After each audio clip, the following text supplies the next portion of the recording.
এখন যদি আমাদের নিজেদের মধ্যে সেই চাহিদা, সেই খিদে, সেই কান্নাটা নিজেদের মধ্যে এখনো থাকে যে আমরা একটা ৩১ বছরের মেয়ের নৃশংস অত্যাচারিত মৃতদেহটা দেখেছি এবং তার এই সমাজের ন্যূনতম মূল্যবোধের ওপর ভিত্তি করে একটা ইনভেস্টিগেশন হোক, অন্তত যেখানে তুমি একেবারে চোখের মধ্যে কিছু দেখতে পাচ্ছিলাম না, শিয়ালদা কোর্টের বিচারক মহাশয় আমাদের এই জিনিসটাকে এটার একটা লিগালি ভ্যালিড সিনপসিস তিনি করে দিয়েছেন।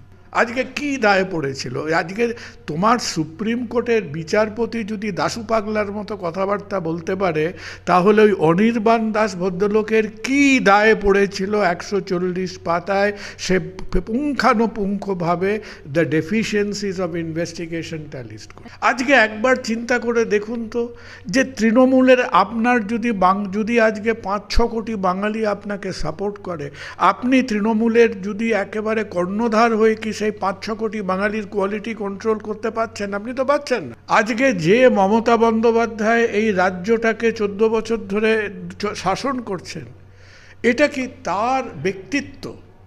এটা কি তার লেগাসি? এটা কি তার বিশ্বাসযোগ্যতাটাকে বাড়াচ্ছে? যে আমরা এই ১১ কোটি মানুষের মতো একটা মানুষ, এবং এই একটা মানুষ হিসেবে যে মেয়েটিকে আমরা প্রায় সেই শতখণ্ডে খণ্ডিত করে খুন বা ধর্ষণ বা দুটোই করলাম, যাতে তার একটা ন্যূনতম বিচার বুদ্ধিসঙ্গতভাবে, যুক্তিসঙ্গতভাবে এই সোসাইটিতে হতে পারে। এবং সিবিআই আজকে যে গরম তারা যে কালিপটকাগুলো সুপ্রিম কোর্টে স্টেটাস রিপোর্ট হিসেবে দিচ্ছিলেন, তার সঙ্গে তাদের পরবর্তীকালের কথাবার্তার কোনো দাম ছিল, কোনো মিল ছিল না। সুপ্রিম কোর্ট ঘটনাচক্রে এই সিবিআইয়ের একজন আমাকেও মধ্যিখানে ফোন করেছিলেন। সিবিআই যেন মনে হচ্ছে ডায়াজিপ্যাম খেয়ে ইনভেস্টিগেশনটা করেছে। এখন প্রশ্ন হচ্ছে, সেই ডায়াজিপ্যাম সিবিআই নিজে খেয়েছে না সিবিআইকে খাওয়ানো হয়েছে? যে সিবিআই নিজের অফিস থেকে ৩-৪টে খুব critical set of documents leaked হলো, বিচারটা দৈববাণী নয়, সেই যাত্রা পার্টির মতো কীর্তন করছে বসে বসে বিন্দুমাত্র, মানে লাখ লাখ টাকা জলের মতো খরচা হচ্ছে। কারো কোনো ধারণা নেই যে সেটা একটা হিয়ারিং না আলোচনা না গ্যাজানো না কি, নোবডি নোস। ভয় কোথায়? ভয় হচ্ছে ওই চন্দ্রচূড়ের আইটেম নাম্বারটা শেষ হয়ে যাবার পর সুপ্রিম কোর্ট যেন এখন আর খুব একটা ইন্টারেস্ট খুঁজে পাচ্ছেন না। নমস্কার দর্শক বন্ধুরা, ইমেজ বেঙ্গলে আপনাদের সকলকে স্বাগত। আজ থেকে ঠিক ৬ মাস আগে আমাদের মধ্যে থেকে চলে গিয়েছিল অভয়া। তারিখটা ছিল ৯ই আগস্ট, আর এখন আমরা চলে এসেছি ৯ই ফেব্রুয়ারি ২০২৫-এ। এই ৬ মাসের মধ্যে আমাদের নাগরিক সমাজে অনেক কিছু হয়েছে। আমাদের আন্দোলন হয়েছে, বিক্ষোভ হয়েছে, প্রতিবাদ হয়েছে, জুনিয়র ডাক্তারদের আন্দোলন হয়েছে, ধর্না হয়েছে, আমরণ অনশনের সিদ্ধান্ত হয়েছে, কর্মবিরতি হয়েছে, সুপ্রিম কোর্ট, হাইকোর্ট, অনেক কিছু শব্দ, থ্রেট কালচার, এগুলো আমরা সব কিছু দেখেছি। কিন্তু একটাই প্রশ্ন, যে উই ওয়ান্ট জাস্টিসের দাবিতে এই নাগরিক সমাজ সোচ্চার হয়েছিল, এই ৬ মাস পর যে ট্রায়াল কোর্ট নিম্ন আদালতে অভয়ার ১৭২ পাতার রায় ঘোষণা হলো, সেখানে সত্যিই কি বিচার পেল অভয়া?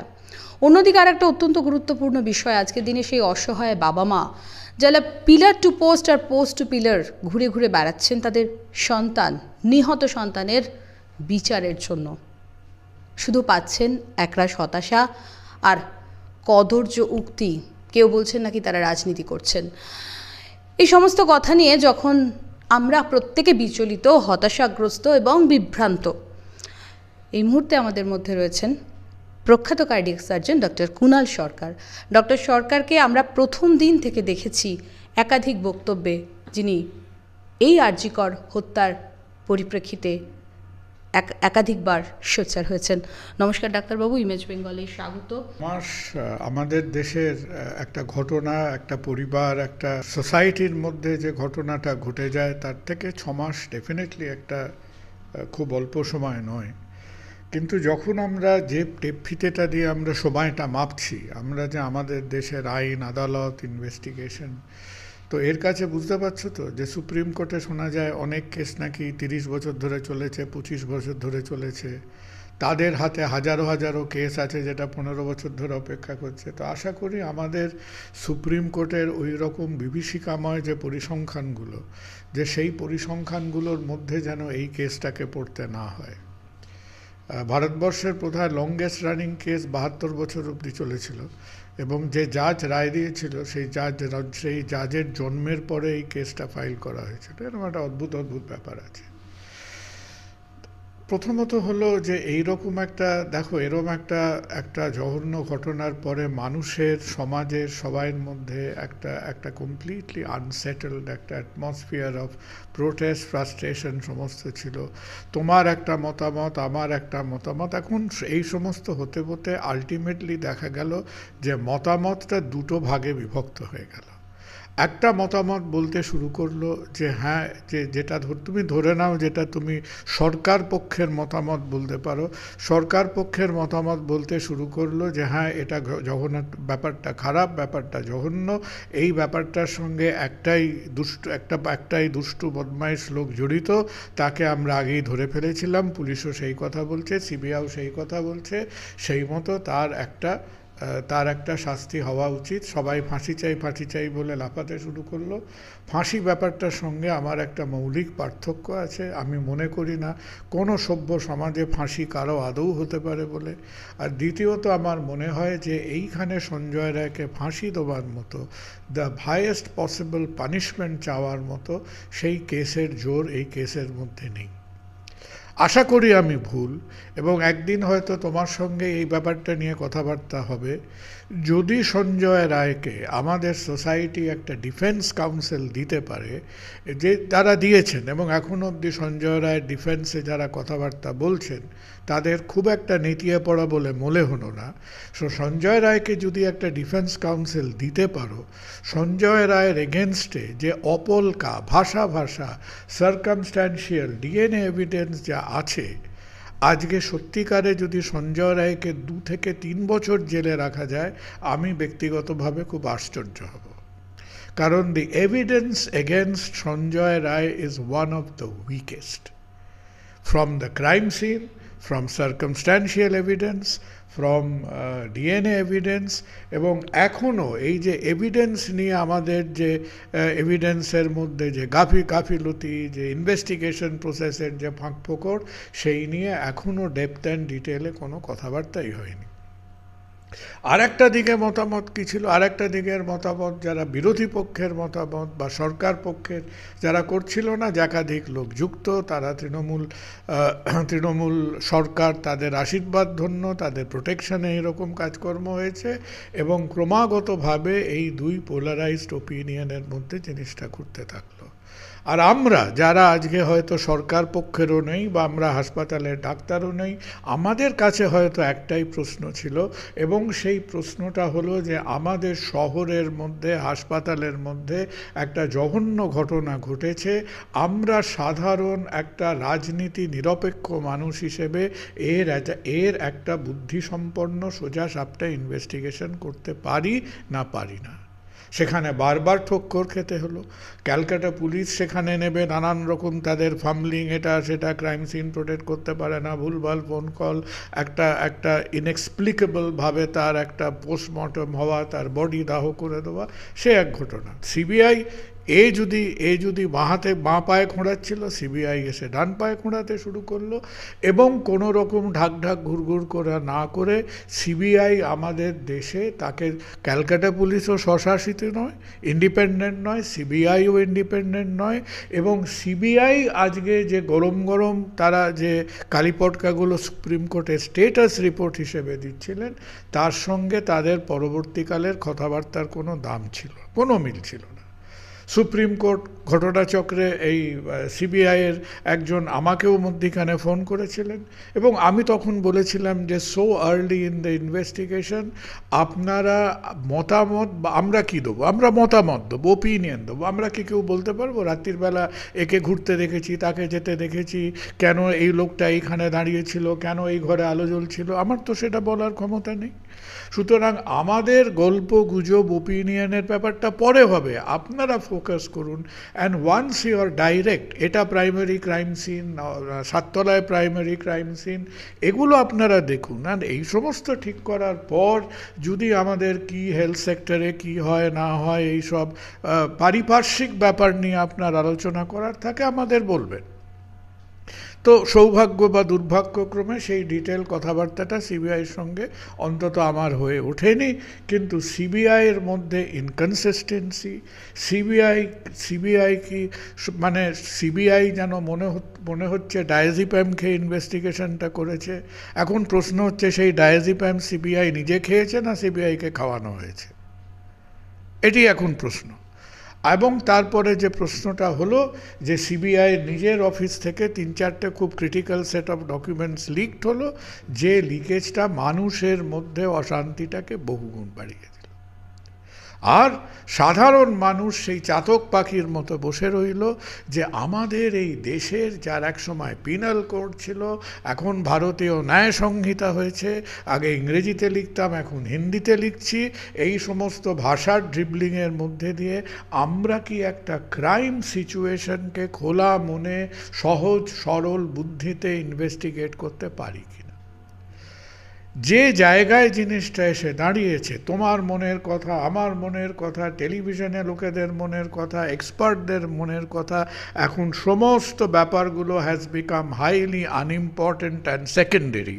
এখন ইম্পর্টেন্ট ব্যাপারটা অ্যাবসলিউটলি সিস্টেমেটিক্যালি 172 পাতার জাজমেন্টে আমাদের অনির্বাণবাবু আমাদের কাছে তিনি লিখেছেন।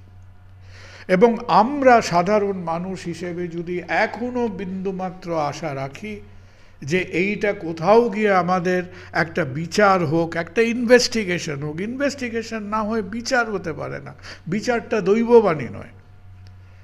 আর ওই চন্দ্রচূড় জাতীয় মানুষরা যে যদি দৈববাণী করেন তাহলে বুঝতেই পারছেন সেই দৈববাণী কি দৈববাণীতে গিয়ে দাঁড়াবে।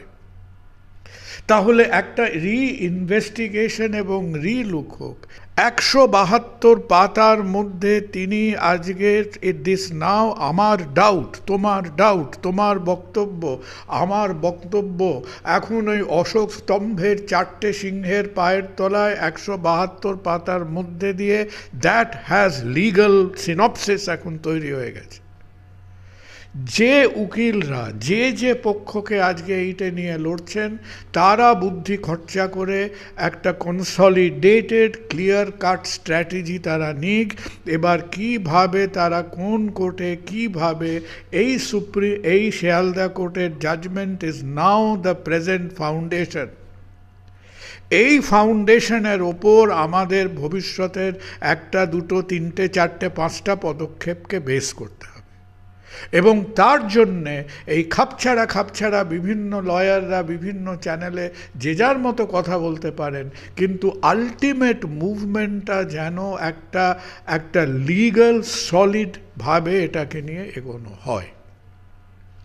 যে ভুলটা ডাক্তাররা করেছিল, ডাক্তাররা কি ভুলটা করেছিল? ডাক্তারদের মধ্যে কোনো কনসিস্টেন্সি ছিল না। তারা স্বতঃপ্রণোদিতভাবে তারা সমস্ত কমিউনিটিকে, মানুষকে, ডাক্তারদের প্রথম দিকে একত্রে করলো।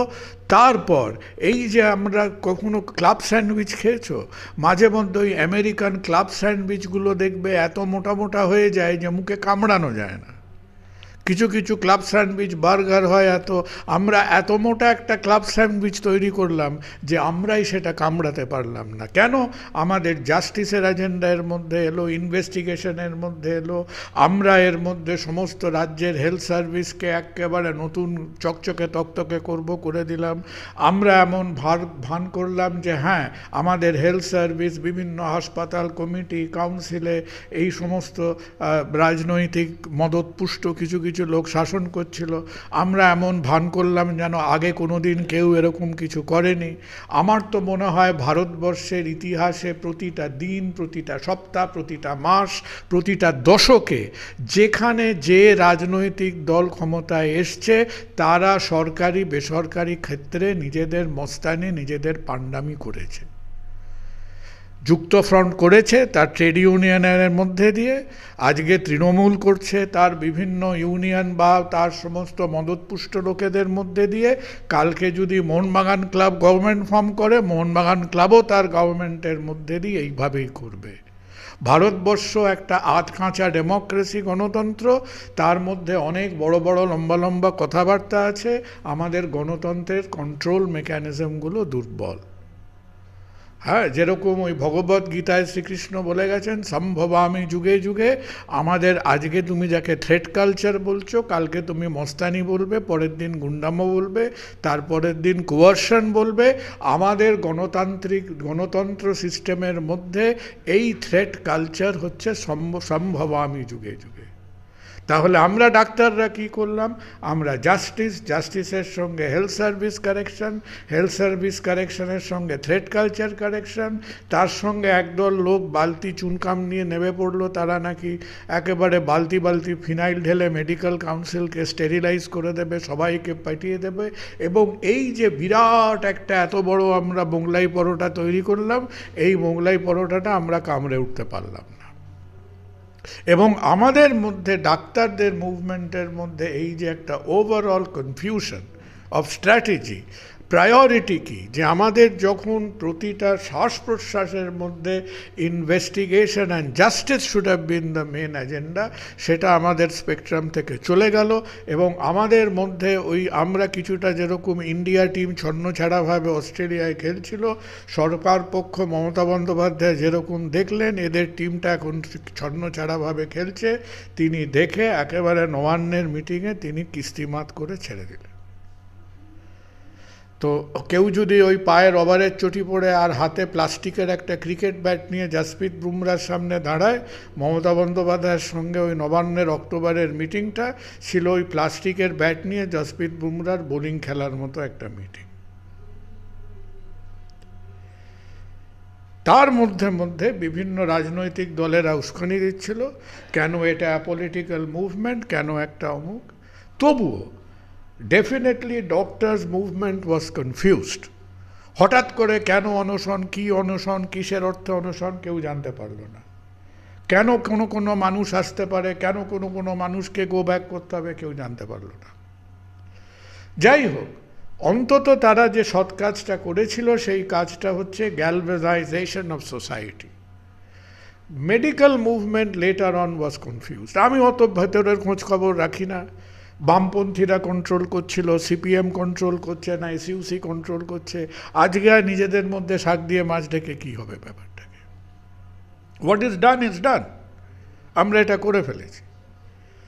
তো এখন যদি আমাদের নিজেদের মধ্যে সেই চাহিদা, সেই খিদে, সেই কান্নাটা নিজেদের মধ্যে এখনো থাকে যে আমরা একটা 31 বছরের মেয়ের নৃশংস অত্যাচারিত মৃতদেহটা দেখেছি এবং তার এই সমাজের ন্যূনতম মূল্যবোধের ওপর ভিত্তি করে একটা ইনভেস্টিগেশন হোক, অন্তত যেখানে আমি তুমি একেবারে চোখের মধ্যে কিছু দেখতে পাচ্ছিলাম না, শিয়ালদা কোর্টের বিচারক মহাশয় আমাদের এই জিনিসটাকে এটার একটা লিগালি ভ্যালিড সিনপসিস তিনি করে দিয়েছেন।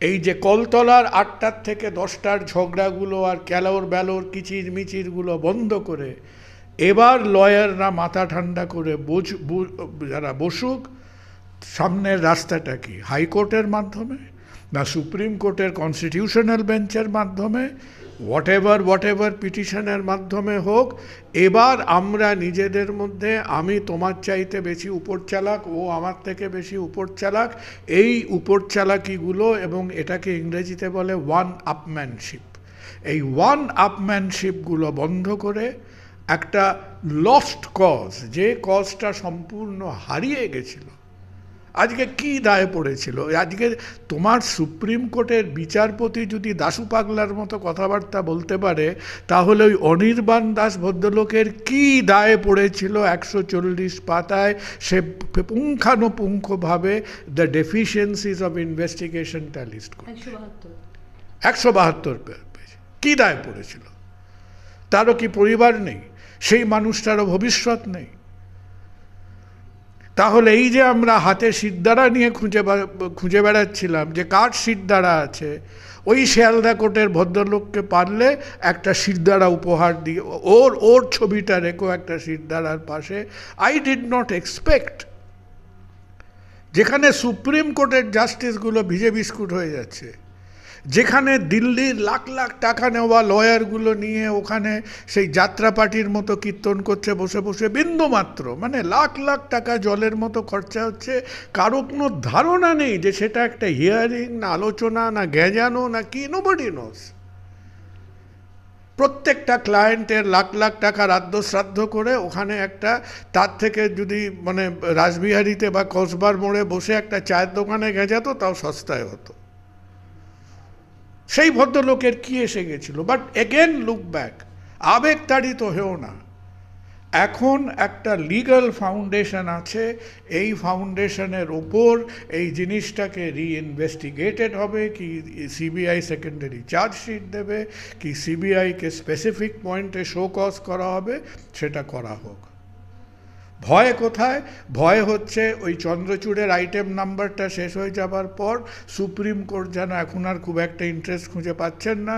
জাস্টিস খান্নার সময় হয় কি হয় না কোনো ঠিক নেই, যদি না হয় খান্না সাহেব নমস্কার, কেসটা হাইকোর্টের হাতে ফেরত দিয়ে দিই। তো এটাকে একটা সলিড লিগ্যাল স্ট্র্যাটেজির ওপর ভিত্তি করে এখন এগোতে হবে। সবাই মতামত শোনা হয়েছে, সব কিছু শোনা হয়েছে। আর জুনিয়র ডাক্তার বা ডক্টরস ফেডারেশনের কাছে একটা কি বলবো, কিছুটা আক্ষেপ এবং কিছুটা আবেদন হলো যে আপনাদের আবেগগুলো, আপনাদের পলিটিক্যাল লিনিংসগুলোকে একটা জায়গায় একটা লজিক দিন, তার একটা স্ট্রাকচার দিন। ওইভাবে আপনি ওইভাবে প্রসিড করলে ইউ ক্যানট রিচ এনিওয়ে।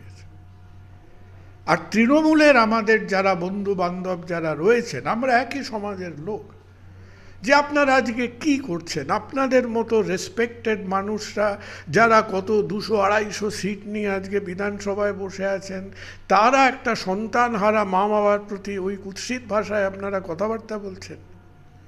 আজকে একবার চিন্তা করে দেখুন তো, যে তৃণমূলের আপনার যদি আজকে 5-6 কোটি বাঙালি আপনাকে সাপোর্ট করে, আপনি তৃণমূলের যদি একেবারে কর্ণধার হয়ে কি সেই 5-6 কোটি বাঙালির কোয়ালিটি কন্ট্রোল করতে পারছেন? আপনি তো পারছেন না।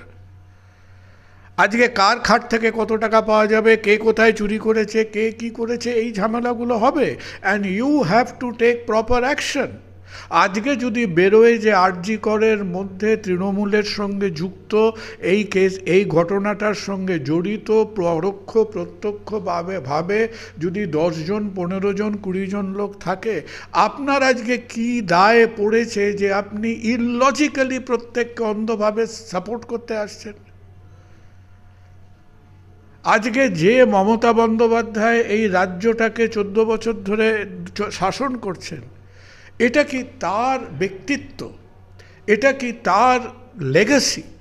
এটা কি তার বিশ্বাসযোগ্যতাটাকে বাড়াচ্ছে? আজকে জানি না মমতা বন্দ্যোপাধ্যায় নির্দেশ দিয়েছেন কি দেননি, আমরা জানি না। কিন্তু এই যে অন্ধভাবে আপনারা সেই লোকের একে অপরের ওপর সেই রাস্তার মোড়ে ঘুষোঘুষি করার মতো, আর সেই একে অপরকে মারপিট করার মতো যে কাজকর্মগুলো করছেন, কি দায় পড়েছে আপনার? আপনারা বলুন যে উই আর ওপেন, যদি রিট্রায়াল হয়, রিট্রায়াল করে বেরোয় যে ঠিক আছে আর কাউকে পাওয়া যায়নি, কেস ক্লোজড। আপনার পছন্দ মতো ভার্ডিক্ট না আসতে পারে, আমার পছন্দ মতো ভার্ডিক্টটা আসতে পারে। ইট মেক্স নো সেন্স যে ভার্ডিক্ট বেরোনোর পরে কি না সরকার পক্ষ ছুটল ফাঁসির আবেদন করতে। এটা একটা কমিক্যাল স্টেপ। আর তুমি বা আমি আজকে সরকার পক্ষ হই কি না হই, আমরা তো রাজ্যের মানুষ। তো আজকে আমাদের রাজ্যের বাইরে, আমাদের এই বাংলা ভাষাভাষী কিছু দুর্ভাগ্যখচিত লোকজনের বাইরে যারা এই কেসটা সম্বন্ধে জানে, ফলো করে, তারা প্রথমত অবাক হয়ে যাচ্ছে যে এই ডাক্তার ছেলেপুলেগুলোর মাথা খারাপ নাকি। আমি বেশ কিছু সিনিয়র উকিলদের সঙ্গে কথাবার্তা বলেছি, কেউ ভ্যাবাচাকা খেয়ে বসে আছি, ব্যাপারটা কি, এদিকে জাস্টিস, এদিকে হেলথ কেয়ার সার্ভিস, এদিকে থ্রেড কালচার, এদিকে মেডিকেল কাউন্সিলের গায়ে ফিনাইল ঢালো, হচ্ছেটা কি, এটা কি খিচুড়িটা তৈরি হচ্ছে, কেউ বুঝতে পারেনি, কেউ বুঝতে পারেনি। Nobody has understood. তারা মনে করছে এটা একটা ইচ্ছাকৃত কনফিউশন। আর সিমিলারলি আজকে যারা দায়িত্ব উইথ রেসপন্সিবিলিটি কনস্টিটিউশনাল ম্যান্ডেট, যারা রাজ্যটাকে শাসন করছেন, দ্য গভর্নমেন্ট ইন পাওয়ার, আপনারা ইনভেস্টিগেশনটা হতে দিন। প্রথম থেকেই আপনারা যে একটা ন্যারেটিভকে আপনারা পার্টির শিলমোহর দিয়ে দিচ্ছেন, that is an ultimate act of immaturity. আমরা কি দেখতে চাই? আমরা একটা কথাই দেখতে চাই, যে আমরা এই 11 কোটি মানুষের মতো একটা মানুষ, এবং এই একটা মানুষ হিসেবে যে মেয়েটিকে আমরা প্রায় সেই শতখণ্ডে খণ্ডিত করে খুন বা ধর্ষণ বা দুটোই করলাম, যাতে তার একটা ন্যূনতম বিচার বুদ্ধিসঙ্গতভাবে, যুক্তিসঙ্গতভাবে এই সোসাইটিতে হতে পারে। Thank you.